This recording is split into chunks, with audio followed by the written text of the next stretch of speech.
Hello, everyone. I'm Jim Garrison, and I want to welcome you to the Great Books course of Wisdom School of Ubiquity University.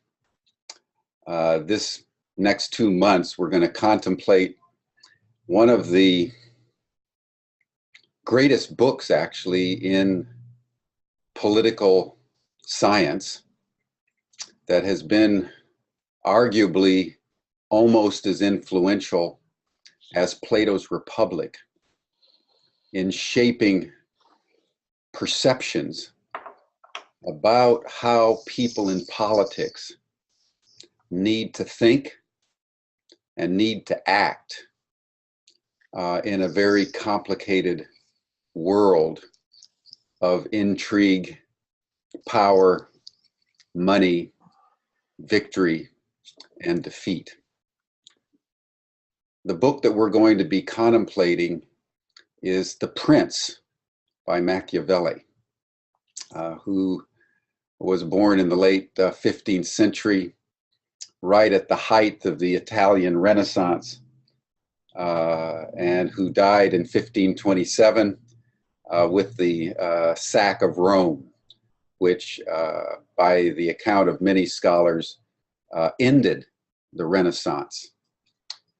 So over the next 2 months, starting today, I want to explore the context for The Prince and Machiavelli, and then go very deeply into what is really a small little book.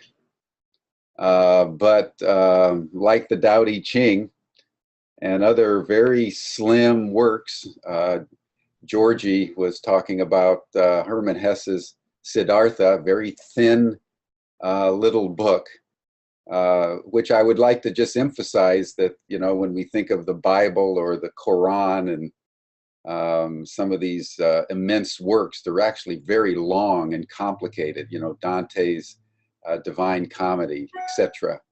But some of the most influential books have been the shortest. And so that the impact of a great work is not due to its size. It's due to the perspicacity of the author in going very deeply into the human soul. And Machiavelli's Prince has been one of those works that, as time has progressed, since its publication in 1513, has arguably been the text studied by great political leaders, whether it's been Adolf Hitler and Joseph Mussolini, or Franklin Delano Roosevelt or Winston Churchill. Even Gandhi read The Prince. And so I want to begin our deliberations today by looking at the context for this great work, by examining the nature and scope of the Italian Renaissance. And one of my favorite subjects, because I believe, and this was one of the reasons why I chose The Prince, I believe that our day in the 21st century is a time of renaissance. So understanding the nature of the Renaissance and the place of a work like The Prince is, I believe, highly relevant, indeed seminal, to our understanding of our own contemporary complexities, because I think our world could most aptly be called Machiavellian. And we all know what that means. It's a world in which power trumps truth, and I mean trumps truth advisedly, given the President of the United States. It's a world in which fear trumps love. It's a world in which coercion, deceit, intrigue, manipulation transcends compassion, humility, gentleness, and grace. It's a world of what Henry Kissinger called realpolitik, quoting Bismarck, the German leader of the 1860s and 1870s that unified Germany. This notion, which is very common, indeed universal, that when one engages in politics, one leaves the world of ethics, because there is something about the nature of power. There's something about the nature of wealth that in the pursuit of which one is liberated from the spiritual and religious commands to love one's neighbor. Think about our world. Not only Donald Trump, but the politics of the exploitation of planet and community. We're in a Machiavellian world. So the study of Machiavelli, the study of the prince, and how we as conscious beings, how we as individuals of goodwill who want to live by the golden rule, who want to hold sacred in our lives and in our actions the larger ecology and the sacredness of life. We have to contend with the prince. And the great dictum of the prince, that if the leader has to choose between love and fear,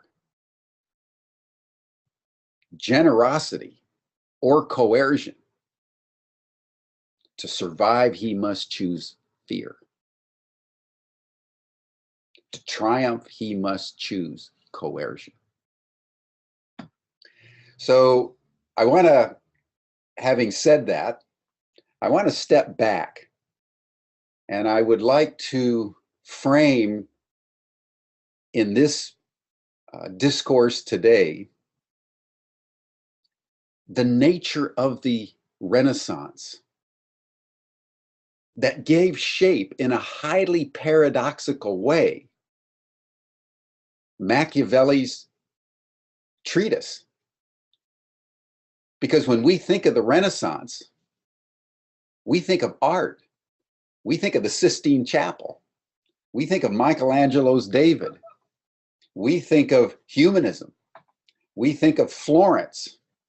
We think of the elan of the human spirit at a precious moment in history. And that's all true. And so the complexio oppositorum, as it were, the great contradictions of 15th and 16th century Italy in particular, where both extremes of the human condition were so poignantly expressed and lived out, is our time. It's our day. It's our challenge. And as I said, since I am going to put forth the thesis that we too are in a renaissance, it's very important for us to understand what characterized the Renaissance. And the first assertion that I would like to put forward about the Renaissance for all of us to consider is that the uniqueness of the Renaissance was that it was not an event.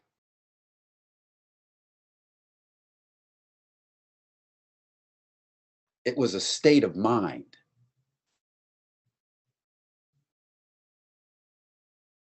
It wasn't like the French Revolution that started in 1789 and concluded with the rise of Napoleon. It wasn't like the Chinese cultural revolution even that swept China in the 1960s. It was a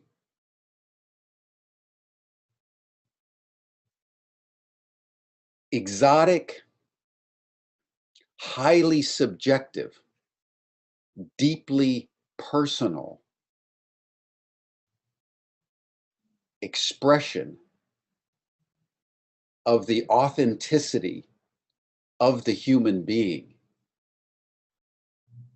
in a political and economic and social context that mitigated against its very expression. And that's very important for us, I believe, to take in today, because almost everything we see on the news mitigates against the compassionate life.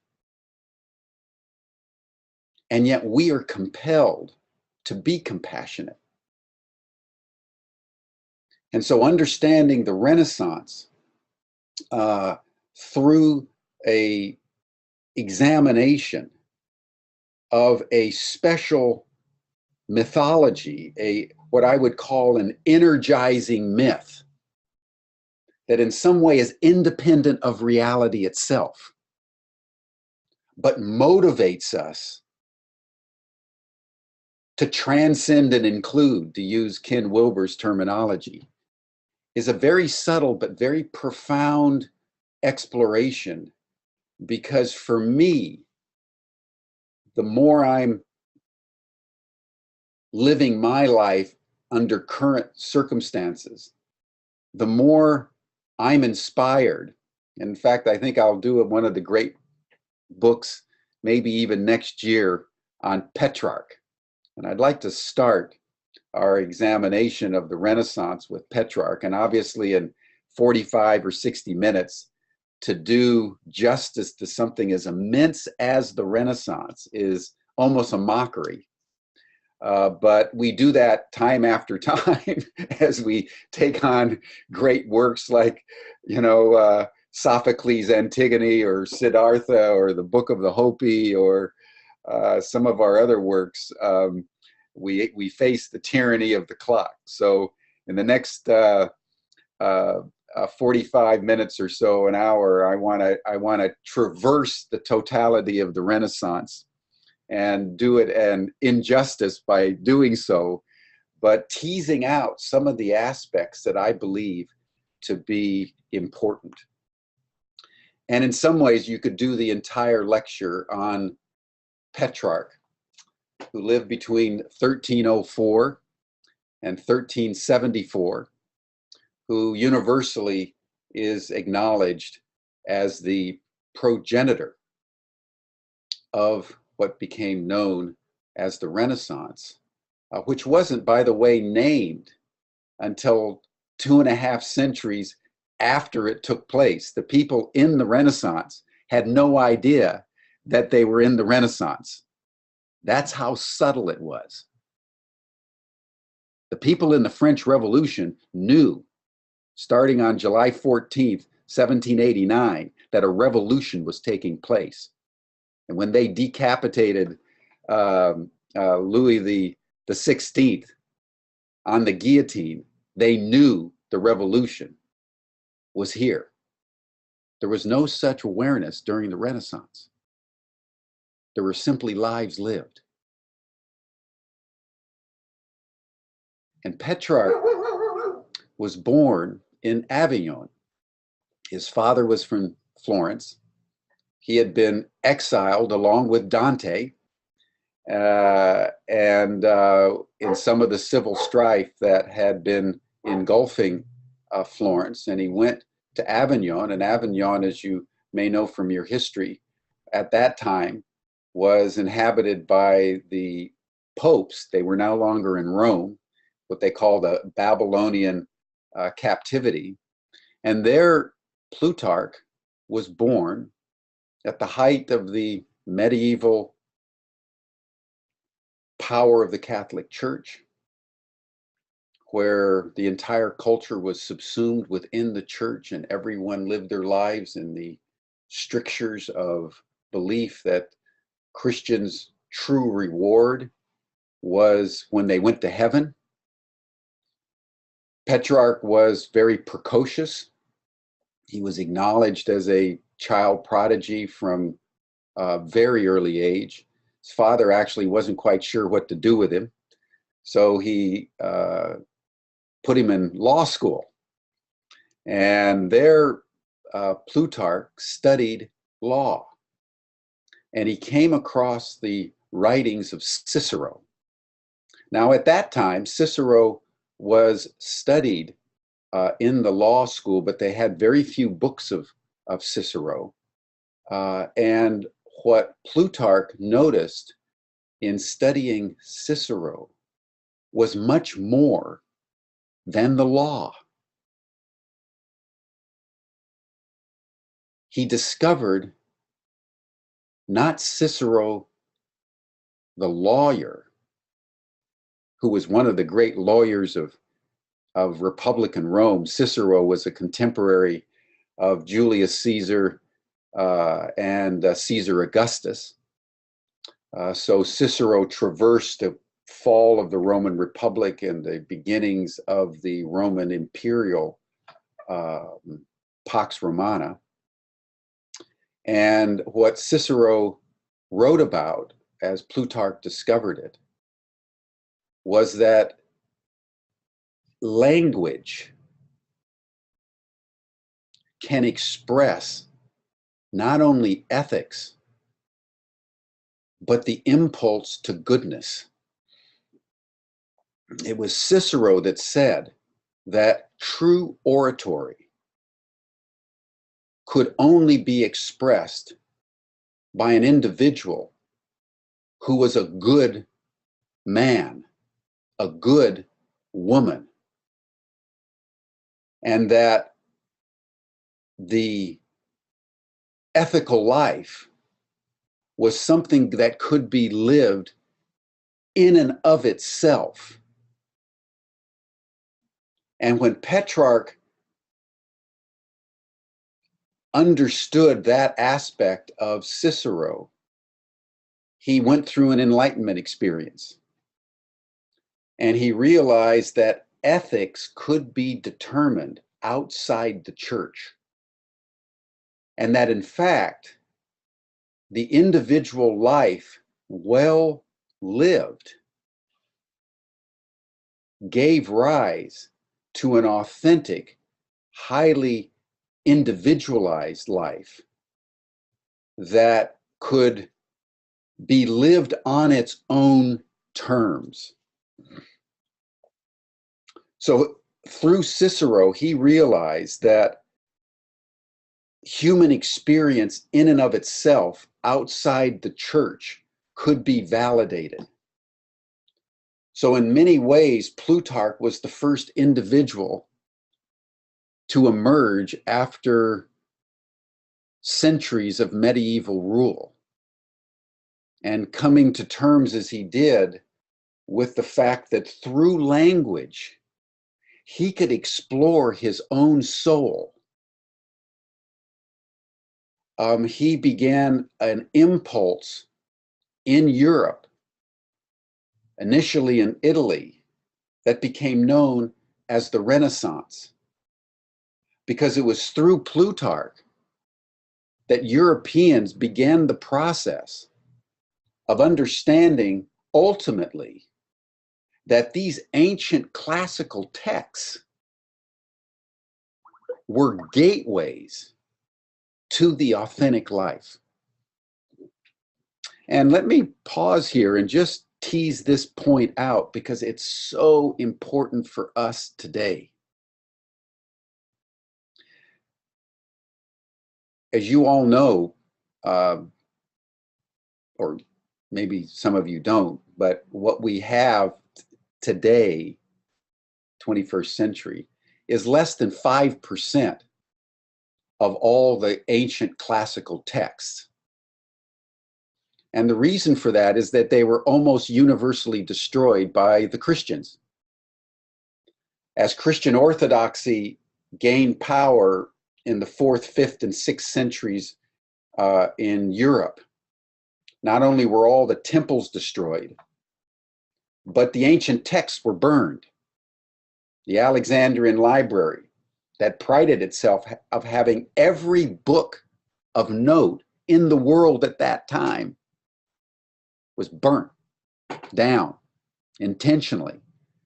First by Cyril of Alexandria, then later in the 7th century by the Islamic armies that used the books, the parchment, for firewood during the winter to keep themselves warm. That was the level of disregard for the ancient texts. And the church fathers were very clear why they wanted to burn these texts. Not because they were wrong, said Tertullian, but because they were so beautiful. Because they encouraged people to live life in its fullness. And the entire foundation of Christian theology was that this life was short, brutish, and cruel. And that the goodness that the Christian was to experience was going to be in heaven when he died. So the classical texts were essentially wiped out. And even today, we have less than 5%. So when Petrarch discovered through Cicero the reason why most of the texts were burned, that they encouraged people to live the good life in the here and now, and that through the application of language, through the appreciation of art, through architecture to painting, one could authentically live the true, the good, and the beautiful. He was astonished and began to explore his own soul on its own terms. And many of the biographers of Petrarch will say that he was the perpetual adolescent. You know, he was the guy that you meet on a transatlantic flight, and all he wants to do is talk about himself. And you're completely mesmerized because his awareness of himself helps you become aware of yourself.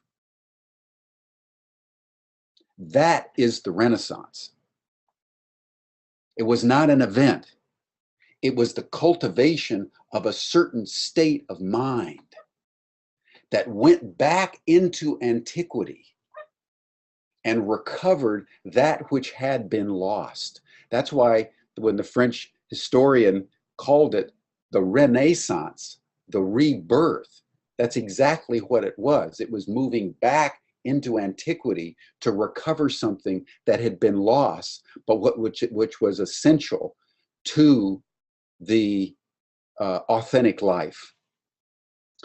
Classic example of this from Petrarch, and then I'll move on, is his love affair with Laura.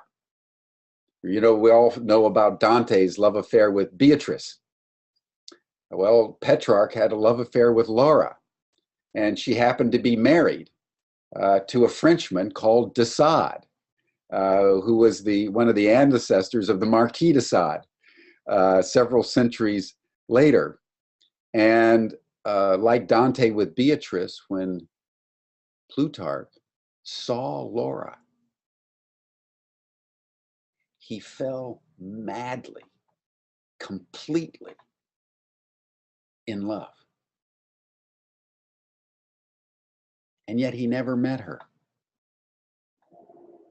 nor was he particularly interested in meeting her, because what he was interested in is the effect in his own soul of the experience of all-consuming love. And what spilled out of the soul of Petrarch in the most beautiful Ciceroan language was love poetry. In fact, it was Plutarch, not Shakespeare, that invented the sonnet. It was Plutarch. That was his form. It was the sonnet. He introduced into the world the sonnet to express his all-consuming love of Laura, who he never met and didn't particularly want to meet because she was married to somebody else. And he began to write letters. He wrote an autobiography. He was one of the first people since St. Augustine to write an autobiography. He, in fact, wrote a book, was a dialogue between himself and Augustine. He had his letters published. He edited his diary. You know, when we write our diary, we often go back into our diary and change things because our life now, we want it to express our life then. That's what Petrarch did. And he became very famous because through his life, he exploded into Italy, a new meme, a new way of being in the world.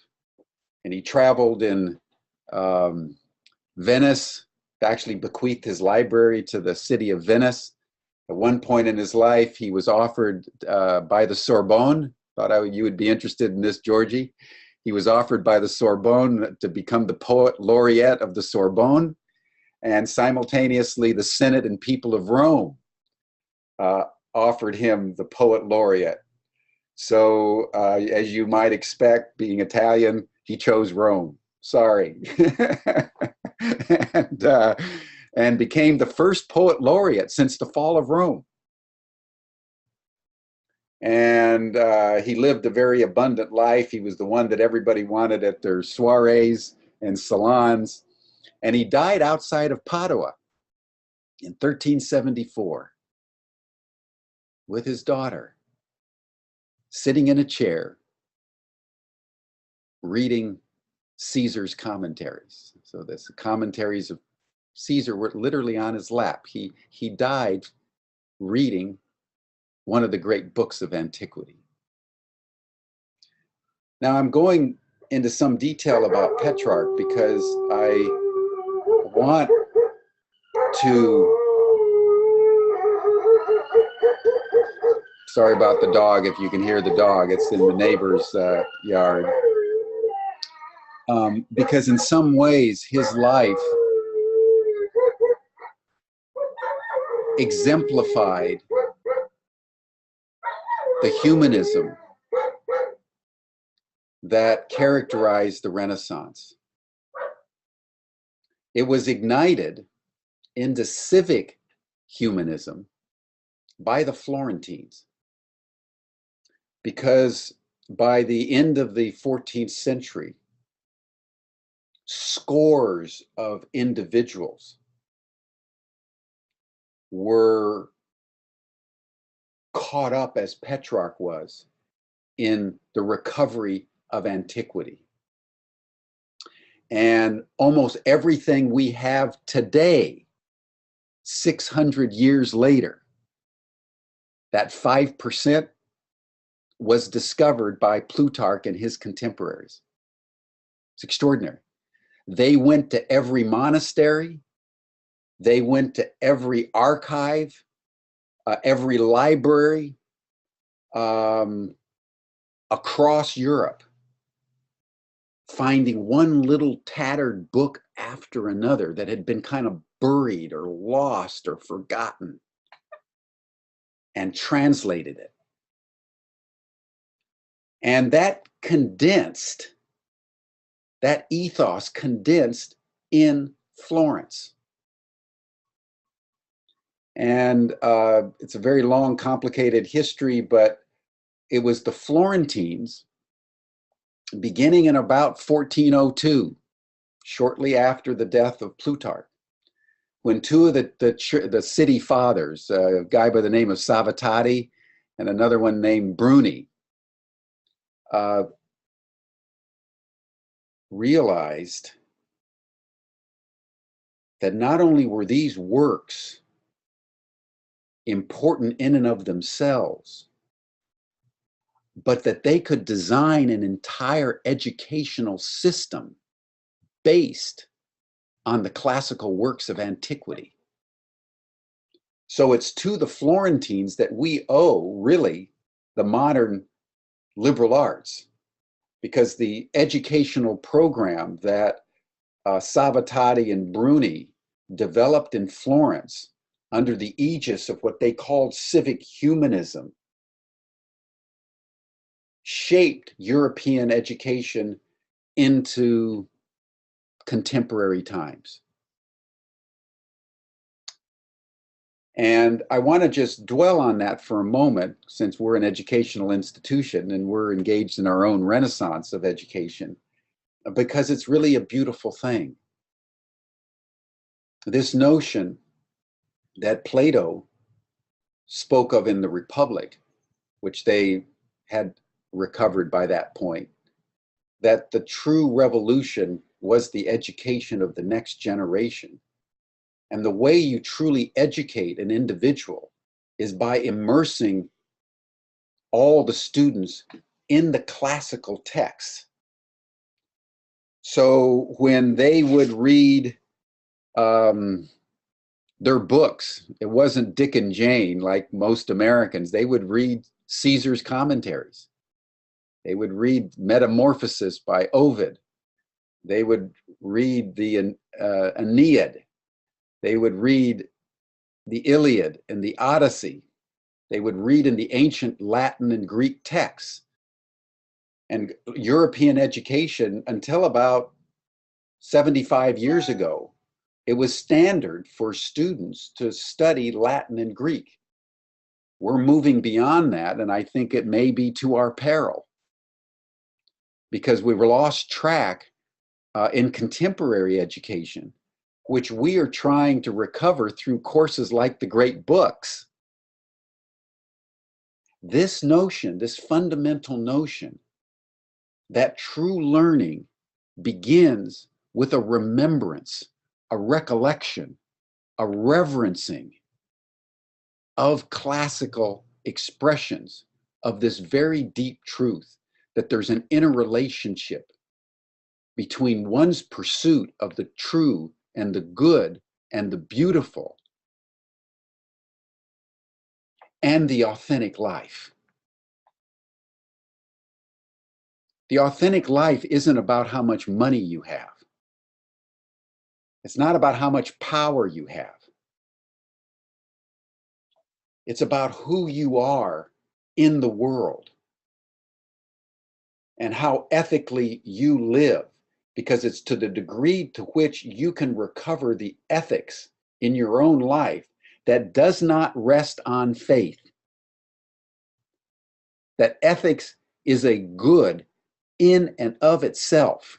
That was the discovery, the explosive rediscovery of Plutarch through Cicero, that the ethical life can be pursued in and of itself outside the church. And that's what flourished in Florence. And that leads me to the second half of what I want to explore today, that this impulse around ethics and humanism and civic humanism and appreciation of truth, beauty, goodness was happening within the context of the most brutal politics you can imagine. I mean, as I've been preparing for this lecture, I mean, Donald Trump is in some ways a lightweight compared to Caesar Borgia and some of the popes, the Borgia popes of the late 15th and early 16th century. And that antithesis is what I want to lay out, because that gives us the context for Machiavelli and the Prince. In Florence, Cosimo de' Medici, who lived from 1389 to 1446, and his son Piero, and then his son Lorenzo the Magnificent, who died in 1492. That century in Florence was not only the time when the Renaissance flowered, because Cosimo and particularly Lorenzo de' Medici were humanists in the greatest Plutarchian tradition. And it was Lorenzo de' Medici that brought Ficino to Florence. And he established the academy in the spirit of Plato. And all the great Renaissance humanists, which included, by the way, Michelangelo, Leonardo da Vinci, and some of the great artists of the day, Boccaccio, all gathered on regular occasions in the academy hosted by Lorenzo the Magnificent. And at the same time, Lorenzo the Magnificent was in virtually mortal combat with Milan and Venice, and the city-states were fighting one another tooth and claw. And the manifestation of art was challenged by the church and by the competing families. You know, let's just think, for example, of Shakespeare's Romeo and Juliet, and the Montagues and the Capulets, and the battle that destroyed Romeo and Juliet because of the battle between the families. That was happening in Florence to such an extent that the Florentines overthrew those families because of the internecine violence that was bringing death and destruction on a daily basis to Florence during the entire Renaissance period. And these families had very high, almost castles around Florence. Some of them were 200 feet high, 300 feet high. And we were shooting arrows back and forth, and they would have marauding gangs from one family to another, and they would revel in the violence through the sword. And one of the reasons why the Florentine Republic took shape is to break the conflict of these families. And they began a very tentative experiment of a republican democracy, but it was limited only to men who owned property, which meant that the great Florentine Republic that we celebrate as the fulcrum of the Renaissance constituted less than 3% of the population. And the wealth of Florence that came through banking, the Medici family became so powerful because they were the bankers of the papacy in Rome. But on one occasion, the Pope got caught in the conflicts between the Medicis and one of the competing families, and Lorenzo de' Medici had to go into exile and escape up into Venice, and then make an alliance with the Duke of Milan and seized power back in Florence. And that was the context of Michelangelo's David. That was the context of Leonardo da Vinci, who lived in Milan for many, many years. So the picture that I want to paint here this morning is that this reconnection with antiquity was happening within the context of increasingly vicious politics in Italy, within the context of which the papacy, the city-states, the rising European powers were acting out on the stage. And in 1494 came the invasion of France into Italy. It was the first invasion of France for 1,000 years. And the great French armies came over the Alps, attacked Naples, seized Milan. And then the great Spanish armies came in and began to fight the French and began to devastate Italy. Because at that time, the little city-states of Florence and Milan and Venice and Naples, they had highly choreographed wars where almost nobody actually was killed. There was a lot of bribery and there was a lot of positioning on the field. But basically, the battles that were fought were choreographed battles. And if someone was actually killed or a few people were killed, that was a trauma to both sides. So when the French National Army of Louis XII came across the Alps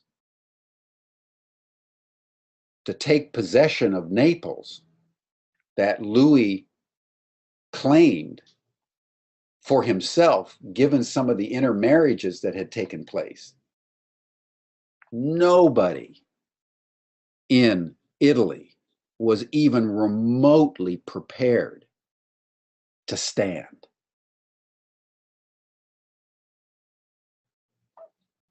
And that culminated in the sack of Rome in 1527 by the Spanish marauding armies. And the sack of Rome is considered the end of the Renaissance, where a Catholic army populated 40% by Protestants. Remember 1517, Martin Luther. Well, so by 1527, there were Protestant armies also moving around Europe. They came into Rome with such ferociousness that it took Rome a generation to even recover.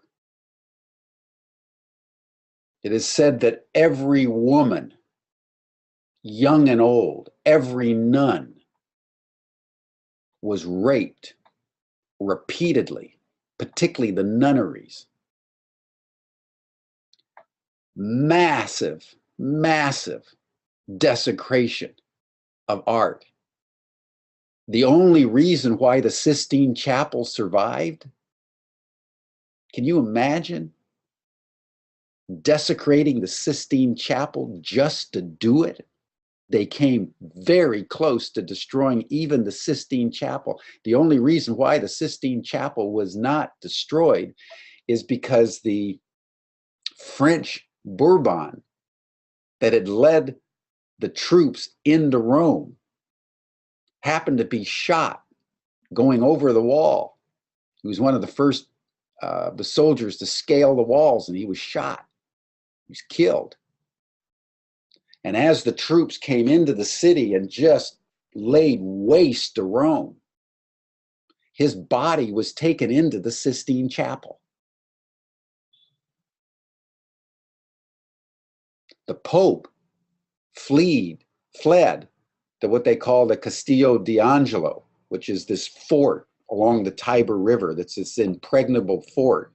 And they could have taken the Pope out and killed the Pope, but they decided, let the Pope watch the sack of Rome. And when it was all over, there were less than 15,000 people left in the entire city of Rome. Almost all the art was either burnt by the Protestants or desecrated. And much of what we know in Rome today, 95% of the Rome we know today, was how the popes rebuilt it in the spirit of the Renaissance after the sack of Rome. In the middle of all that, Machiavelli, who was from Florence,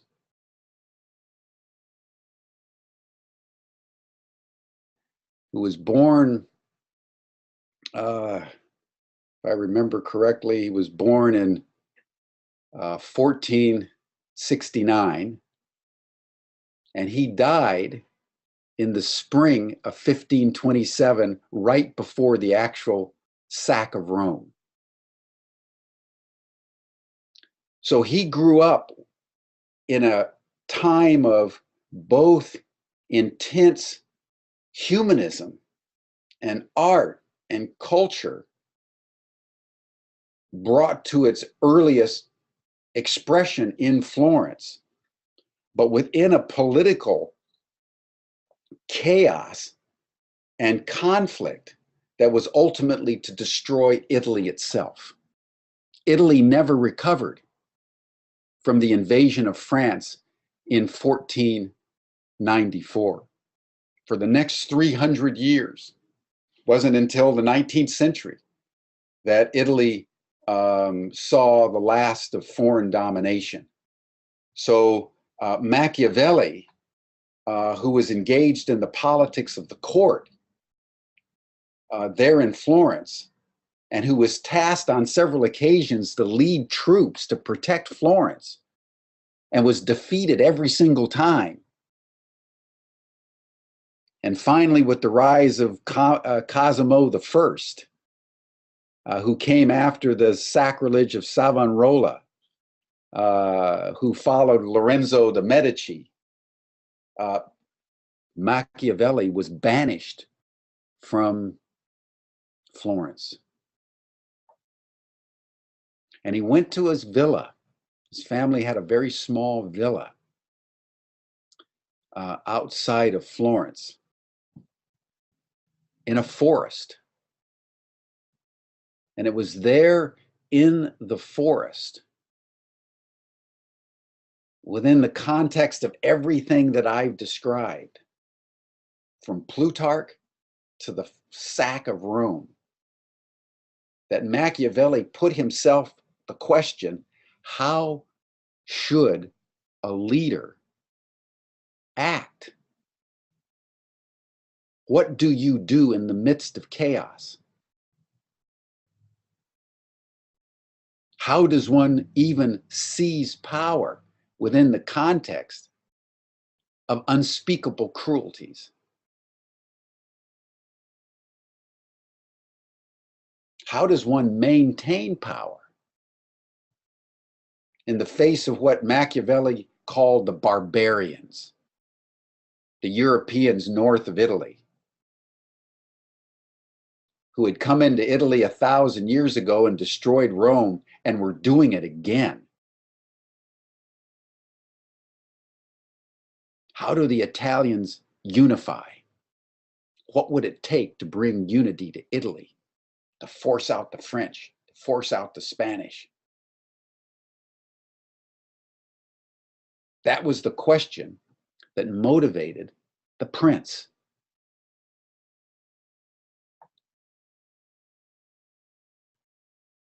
I'm going to end there.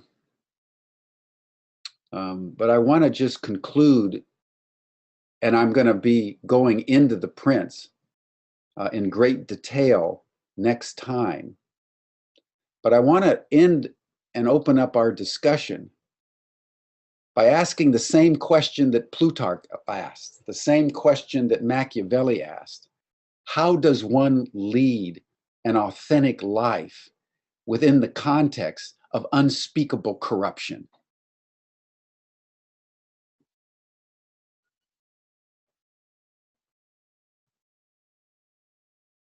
Truth is always on the scaffold.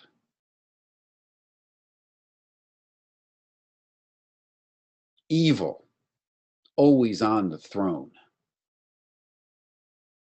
In a time of Trump, how does one live?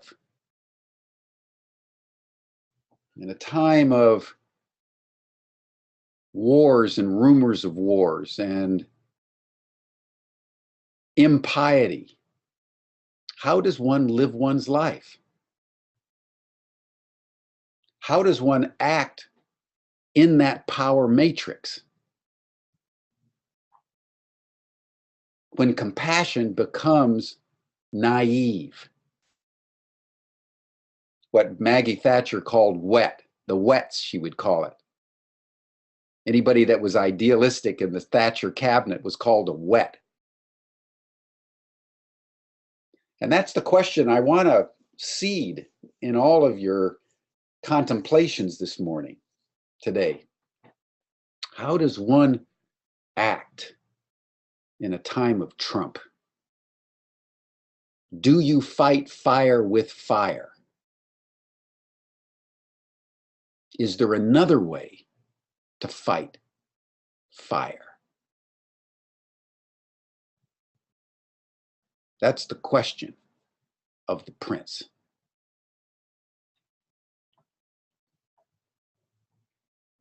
Mark?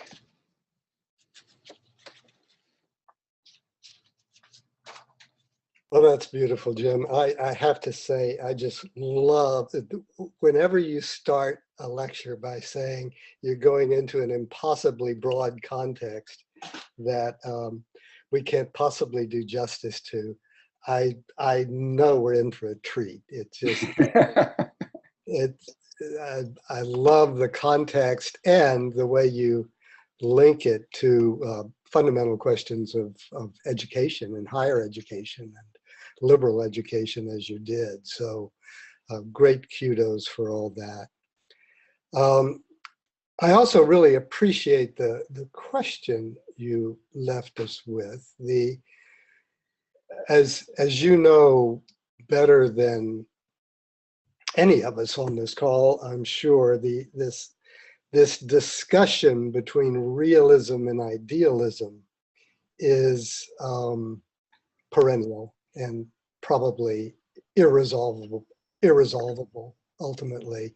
It's been going on at least since the Melian dialogue of Thucydides. You take it back into the questions raised by the Greeks, and of whether we need to really face the realities of power and learn how to constrain it, even if that constraint drives us to violate what we might consider some of our better ideals. I just wanted to highlight something that I think is at least implicit, probably explicit in so much of what you said. And that is that despite Machiavelli's I guess, almost denigration in the Prince of ethics, there is a kind of ethical element here that we probably need to face as we go on in our discussion. And I think that the ethical defense of Machiavelli would be something like this. You know, he himself, as you mentioned, he served the Republican government of Florence, and he himself was a Republican, not in favor really so much of the the other form of governance which he saw, which was monarchy or the principality. He wanted a more democratic form of authority than the authoritarian one that he seems to be defending in the Prince. And a lot of this comes through in other writings of Machiavelli, principally the ones I'm a little familiar with are the discourses on which is his often cited as his other major writing. But the ethical defense would be this: in the face of human nature as we observe it, that leads to all the kinds of violence and brutality that you mentioned. In the face of that, the goal, the ethical drive, if you will, of the person in political authority is above all to preserve social order. And without some form of social order, then the society just dissolves into this chaotic violence that you so vividly portrayed for us. And it is through, in a largely authoritarian state, it is through the assertion of state authority that order is preserved. And that requires a compromise with what we might consider some of our idealistic principles. So although I think in this book, Machiavelli seems to be putting the survival and authority of the prince as the greatest goal of all, preserving that authority, I think beyond that is something that you'd have to say has an ethical element to it, and that is to the preservation of some kind of a social order so that life can proceed in a way that leads towards survival for all, as well as ultimately towards those more humanistic goals that were the other side of the Renaissance. The good intentions of people, and of course this becomes so explicit in Machiavelli and his famous passage, which I know you'll analyze in detail, about how the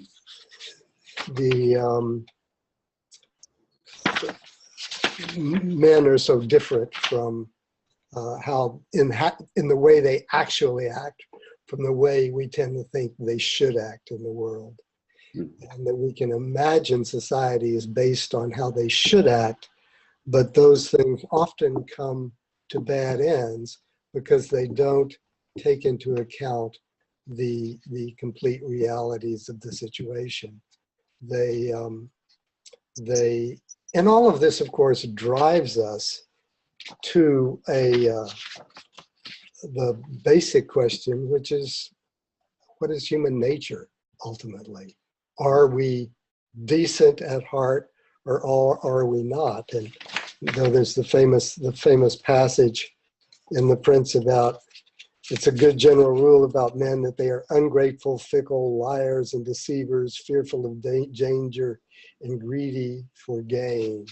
So that's the context in which he's constructing some kind of an element that I'd say has an ethical thrust to it.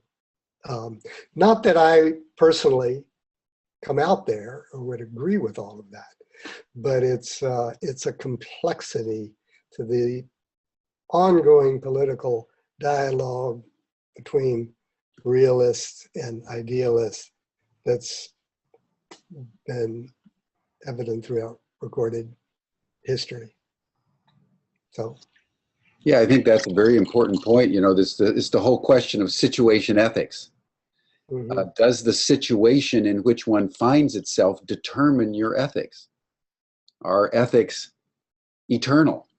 Is the true, the good, and the beautiful universal and applicable in every situation?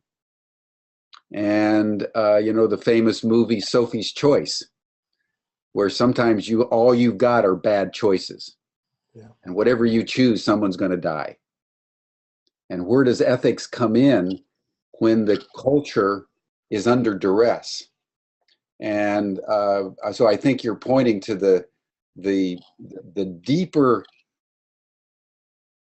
genius of Machiavelli, that sometimes anti-ethics is the most ethical. Because what the ruler has to do to achieve the social harmony that allows normal ethics to prevail Precisely. is unethical, right, by the terms of normal ethics. And so I want to go into it next time in the text and so forth, that what seems Machiavellian actually is serving a higher purpose if it's understood in a holistic way. So thank you for that. Thank you for that. And that's a good question, everyone. Is ethics the same in every situation, or does ethics morph with context? It's a very, very profound question about morality that should be very deeply considered. And that's the whole question: does the end justify the means? Mm-hmm. So we'll go into that more next time. Will, do you have a comment? And then Georgie, and then we'll open it up and see what the students think. Yeah, definitely want to hear from Georgie and the students to get a feminine point of view. Just a couple of questions, actually. Francisco Petrarca, sometimes known as Kate Chris, made known in the question and answer feature as the father of humanistic psychology. And as such, he was calling into question what I would call a cult. How I define a cult is a community who the leadership cannot be questioned. So he was questioning the basic premise of the Roman Church, and in that sense did a great service, and at the same time opened up the illusion that an individual can achieve ethics on her own. So I would raise the question that in some ways this is the one of the origins of the split that so challenges us at this moment. The split of the individual from being embedded in the community of life. So in that sense, I would propose no ethics really exist outside of the larger community. And that one of our greatest illusions is that we can find the individual goodness of humanity apart from community. So I'll just leave that there for you. Well, I love that point, because the irony is that with Petrarch, he was in a world that embraced what you just said, that it's only in the community of the church that ethics resides. And he discovered that there was ethics outside the community. Mm-hmm. And that by going back into the past, before the community of the church, one could find a deeper ethics. Yeah. So I agree with what you say. And Petrarch would say the opposite is also true. That it was through Cicero, a non-Christian, a pagan, that he discovered the relationship between ethics and oratory and language and the soul. So something I think we can discuss a bit more next week. See, what kind of educational institution is Ubiquity going to be? And that is the notion that education begins with the individual being immersed in the classical texts that were lost, the 5% that were found, I would say is another illusion. That education begins with the immersion, first and foremost, in the experience of the larger community of life. And only after that do you reflect in the classics on that experience, which in a way Petrarca was saying, to begin with this deep experience that questions the Catholic authority.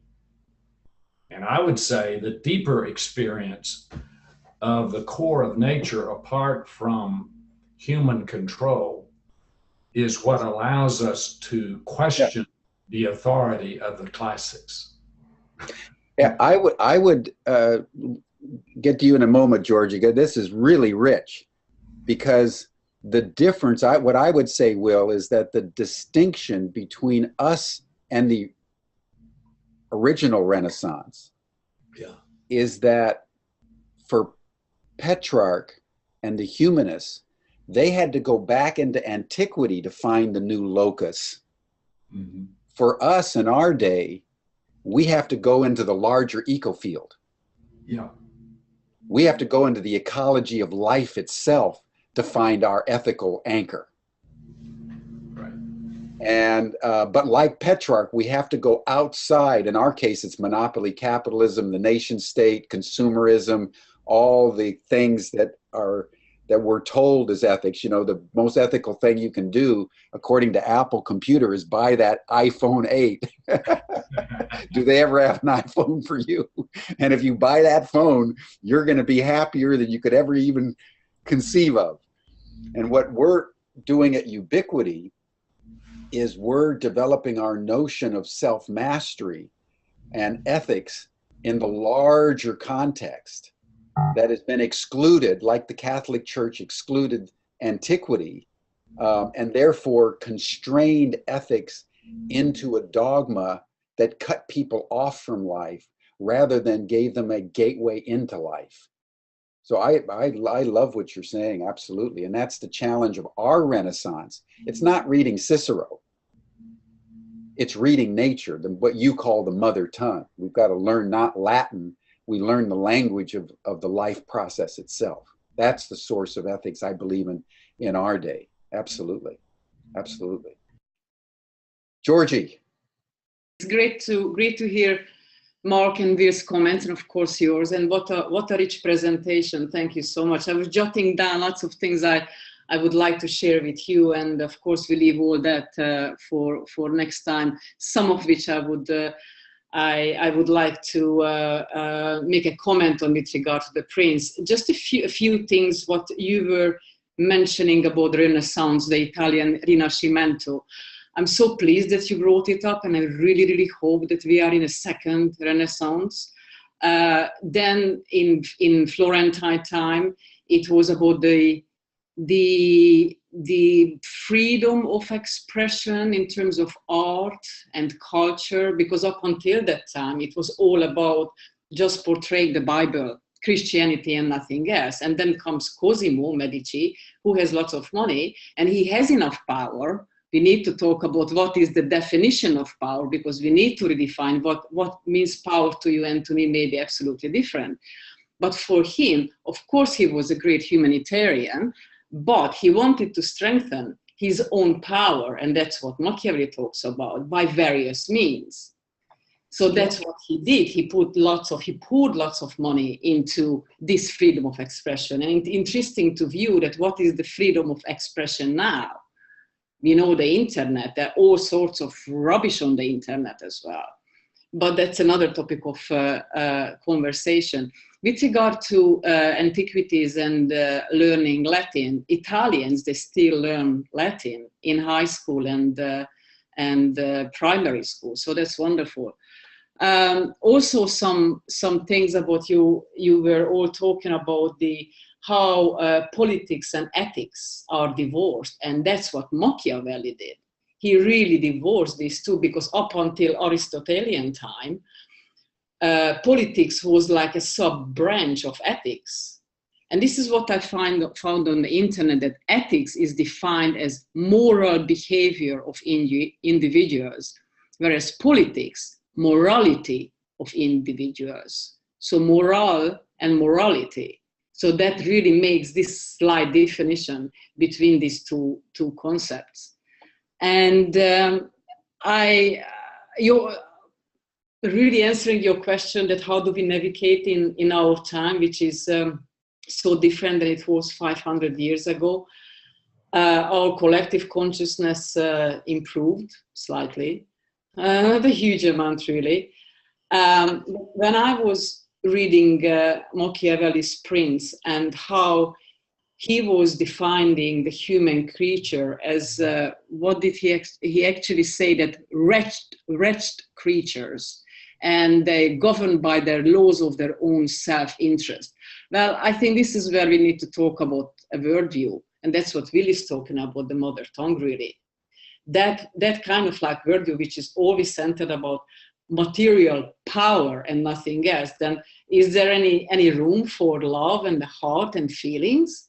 You know, even people now and then were not considered as such, really, having emotions and deep psychology and so forth. So I look forward to your second lecture, and let's dwell into what the prince supposed to be like in order to prevail with injustice and immortality, which is definitely not my type of word. And obviously it doesn't work, does it really? This is where we are now because of such attitude. Thank you, Jim. Well, thank you. And I think you're raising a very important point that actually I forgot to mention. So thank you. You know, if you go back to Plato, Aristotle, even, you know, the church, ethics and politics were always combined. Mm-hmm. And Georgie's making a very important point. You know, in Aristotle and Plato, for example, ethics was part of the polis, is how do we govern ourselves. So politics was in the context of ethics. Mm. Very important point. So Plato in the Republic is, how should one be political? That's the philosopher king, right? Aristotle, you know, how should one be virtuous and ethical in political action? The early church fathers, Judaism, Islam, you know, politics should be oriented around a certain ethical ideal. It was Machiavelli that turned that on its head. Yeah. And in essence, isn't this interesting that most of our politicians are unethical? Totally. And they got Machiavelli to think. He gave them permission because he said, you can't be ethical, you know, in 15th century Italy if you want to liberate Italy from the barbarians. You've got to fight fire with fire. Yeah. And that's why the prince was so explosive in the European political tradition, because it legitimated the lower shadow content of human nature, as Mark, you were pointing out at the beginning, and called it good. Mm-hmm. You know, you think of what's his name, Boschi, and on Wall Street, greed is good. You know, Machiavelli would say something similar to that. If you're going to survive in a capitalistic framework, greed is good. If you're going to survive and conquer in 15th century Italy, you've got to exercise power at whatever cost. And if you don't exercise it, and this is why he, you know, really admired Caesar Borgia, who we'll get into in more detail next time, who was one of the most ruthless, cynical, depraved people, but he was victorious. And Machiavelli said, see, if you're not victorious, nothing else matters. So whatever it takes to gain the victory, that is the ethical. And so thank you for raising that antinomy between the kind of classical ethics in politics and ethics post Machiavelli. Jim, can I just add one more thing, Yeah, just with regard to Cesare Borgia, because Machiavelli talks about that endlessly in The Prince. He did say this, and actually, when I read this paragraph, I thought of North Korea. You know, we could think of lots of other nations, but this is what he said: one cannot call it virtue to kill one's citizens, betray one's friends, to be without faith, without mercy, without religion. These modes can enable one to acquire empire, but not glory. Nonetheless, his savage cruelty and inhumanity, together with his infinite crimes, do not permit him to be celebrated amongst the most excellent men. Thus, one cannot attribute to fortune or virtue what he achieved without either. So maybe Cesare Borgia, he was successful, but then again, how do you define success? yeah.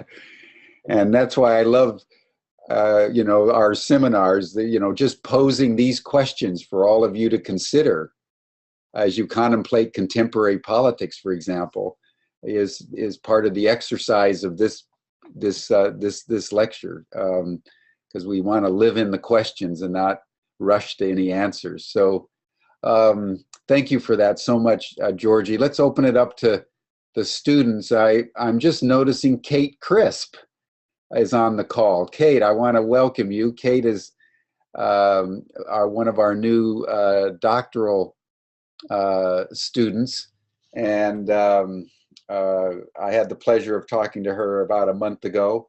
So Kate, welcome to our Wisdom School and the Great Books program, and would love to have you comment in any way that you see fit on this very complex issue of ethics and politics. Wow, well, thank you.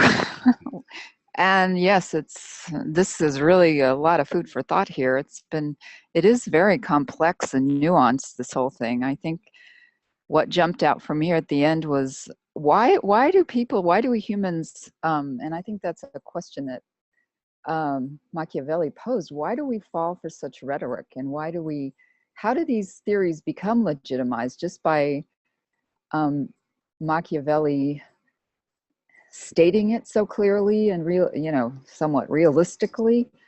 I don't think that he was the one that actually separated politics from ethics. It seems like many princes before were quite unethical in their practices, but he laid out the theory that has pervaded, for all these centuries as a legitimate method of politics.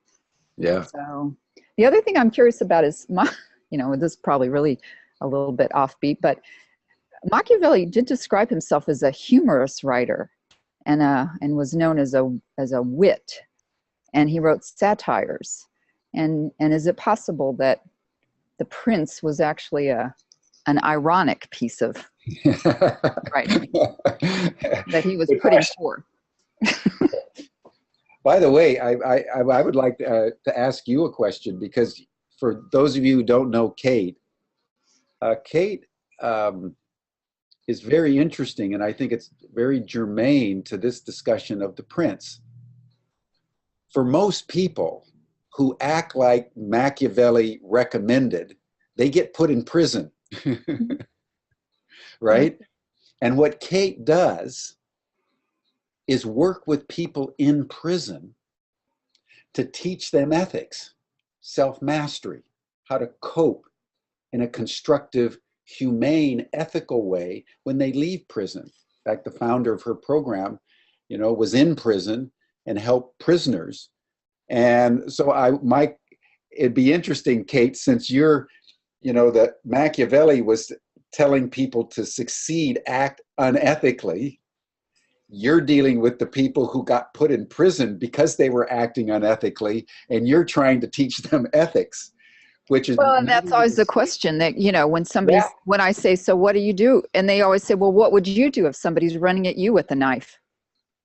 You know, it always comes down to that. Don't you have a gun?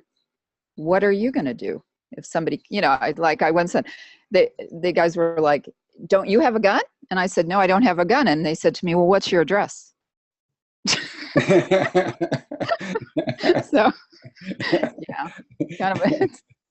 I don't know what I would do if I had a gun and someone's running at me with a gun, you know. So yeah, but it's down to that life and death thing. I do say to your question, fighting fire with fire. Yes, fight fire with fire, but I don't know. I don't say yes to fight violence with violence. So I don't know. Yeah, these are complex issues, everyone. Yeah. That there's no easy answers, and society is deeply, I would say, ambivalent around this. On one level, we glorify people of violence, and on the other hand, we put them in prison. Mm-hmm. And why we do the one with the one and the other with the other is not altogether clear on many occasions. Mm-hmm. And how we then, as Kate is doing in prisons, and you know, Will is doing through the Earth Tribe, and Georgie and Mark, you know, all of us in our own ways, trying to make the world a better place in spite of the prince and the seeming lack of ethics in politics, is a deeply complex issue, and one that's well worth contemplating deeply over the next month as we go into our actual reading of the text next time. So thank you, Kate, and welcome to the Wisdom School. It's so good to have you with us. Thank you. So any other students that would like to contribute here? I see Dave McCory as usual. Always good to have you, Dave, and Annette and Yulia. Anyone want to make a comment as we draw this session to a close? Yulia. Thank you. Greetings to everyone. And first of all, I want to thank you, Jim, for this book. Because when I started reading Prince right after Dhammapada and after Siddhartha, like reading Prince of Machiavelli was something that my inner self was resisting. Because those previous books were about light, happiness, and enlightenment, and Prince was about state, ruling, force, and fear, and hatred, and so on. But when I continued reading Prince, I understood that it's actually not about ruling, not about fear, but about the human psychology, and the psychology of the person who is Prince, and psychology of those people who is here ruling. And then I started analyzing, actually my question was not about Trump that you have raised, because I don't know Trump as good as those people who live in the US, but my question was about Vladimir Putin, because I'm in Ukraine, and this question is much closer to me and to myself and to my life. And I was thinking that, and recent articles say that Putin sometimes quotes Machiavelli. He follows many rules of Machiavelli, but of course for his own purpose and for his own gain. Actually, I was starting thinking that yes, Putin uses fear, and probably that's what Trump also does. And I was started thinking, when does the fear limits itself? When do people start hating Prince, but not being afraid of him? And probably my answer came when I thought about Antigone of Sophocles, because the story of Creon, first people were afraid of him, but then Creon created, let's say, a national hero who was Antigone, and he tried to destroy it by himself.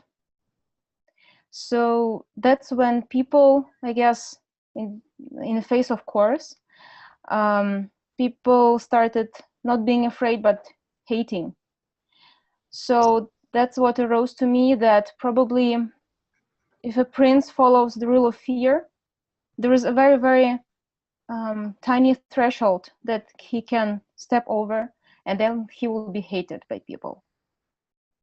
So that's really very strong connection for me between the prince, the today affairs, current affairs, and the antiquity. Wow, you are making a thank you so much. You're making two really important points that I'd like to just underscore. The first is that you're absolutely right. Trump is not the only Machiavellian politician in the world. He's learned a lot from Vladimir Putin, as we all know. I mean, Trump is almost obsequious around Vladimir Putin, and to his discredit. But what Putin and Trump represent is the strong man, the political leader that comes into power precisely because he breaks all the rules. Mm-hmm.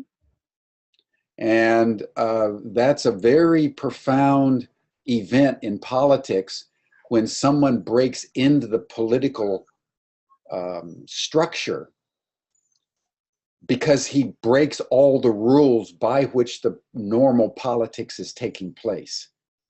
And we saw Trump do it in the United States.